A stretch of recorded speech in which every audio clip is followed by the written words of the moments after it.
on guys, it's me, your friend again, Scott or Mr. CMT and Karshi. And welcome back to my channel.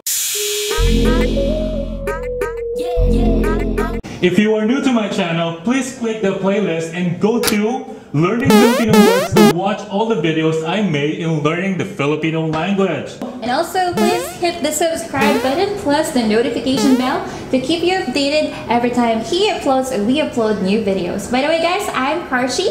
I'm into lifestyle and events, so please visit my channel. That's Real Karshi. That's real with a double E.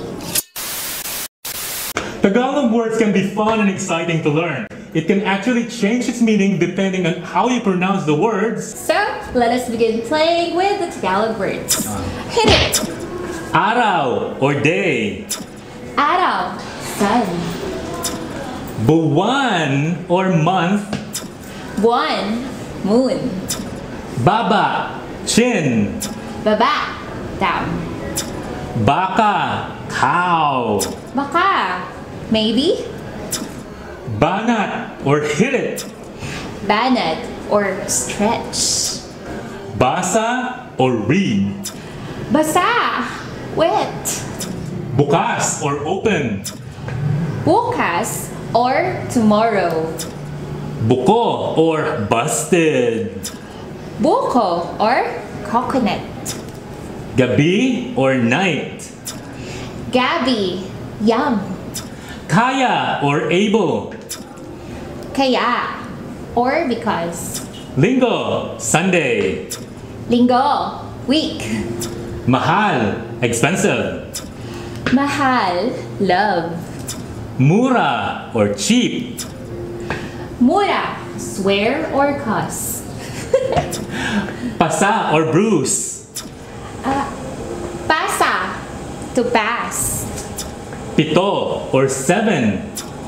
Pito, to whistle. Puno or full. Puno, 3. Tayo or stand. Tayo, or up. Us. Tira or leftover. Tira, to live. Another one for tira is To strike. strike. Upo or to sit. Upo, or vegetable. Vegetable, upo. Yes. Okay, Karshi, are you ready for the tongue twister? Okay, let's see if we can do that tongue twister. Okay, let's do it. I'm gonna go first and you'll be the next, okay? Okay. Basa ang baba ng babaeng nagbasa ng aklat sa baba. Ang galing. Can you do That's it? great. Let's see. Okay. My turn now. Basa ang baba... Wait, that's kinda hard. Basa ang baba ng babaeng nagbasa ng aklat sa baba. Do it 3 times. Oh, 3 times? Yeah, it's a tongue twister. Okay, let's see. Let's go. Basa ang baba ng babaeng nagbasa ng aklat sa baba. Basa ang baba... Basa ang baba ng babaeng nagbasa ng aklat sa baba. Basa ang baba ng babaeng nagbasa ng aklat sa baba. It's really kind of hard. Okay, I know. Let me try it. Basa ang baba ng babaeng nagbasa ng aklat sa baba. Basa ang baba ng babaeng nagbasa ng aklat sa baba. Basa ang baba ng babaeng nagbasa ng aklat sa baba. Okay, I hit it. Okay. I lose this time. For the tidbits and bonus about the Philippines. Did you know that the Philippines has 8 major dialects? And these are Tagalog, Cebuano, Bikol, Ilonggo, Kapampangan and Pangasinense and Ilocano, and Waray. Waray. Okay, let's use the sample greetings. Magandang umaga. And that is in Tagalog. Magandang umaga. In Cebuano, you can say, maayong buntag. In Waray, maupay nga aga. In Ilocano, you'll say, naimbag abigat. In Pangasinense, muwang yakabwasan. In Bicolano, marhay nga adlaw. In Ilocano, maayong nga kaaga. In Kapampangan, mayat na bak.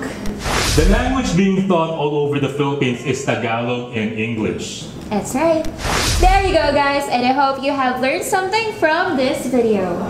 And again, please check the playlist about learning Filipino words and please give this video a big thumbs up And if you haven't followed me yet on all my social media accounts, and these are my social media accounts. And also, you can connect with me, Real Karshi. Just visit my Facebook page again. That's Real Karshi. That's Real with a double E. Thank you again, Karshi, for collaborating with me. Yes, I definitely enjoyed this, and thank you for having me here in your channel. Do not forget to click the subscribe button or the Mr. CMT logo if you haven't subscribed yet. And how about you, Karshi? And yes, please do also check my YouTube channel. Just go to YouTube, check on Real Karshi. Again, that's Real with a double E. And we will see you again on our next video. Yes. Once again, this is Scott. And this is Karshi. And you are watching Mr. CMT. Hanggang sa muli! So by the way guys, I would like to thank Custom Thread and Miss Karshi for inviting me over and you know, letting me vlog here in their studio. And I would like to thank Shrinksta, the Skinny Milk Tea and Skinny Coffee.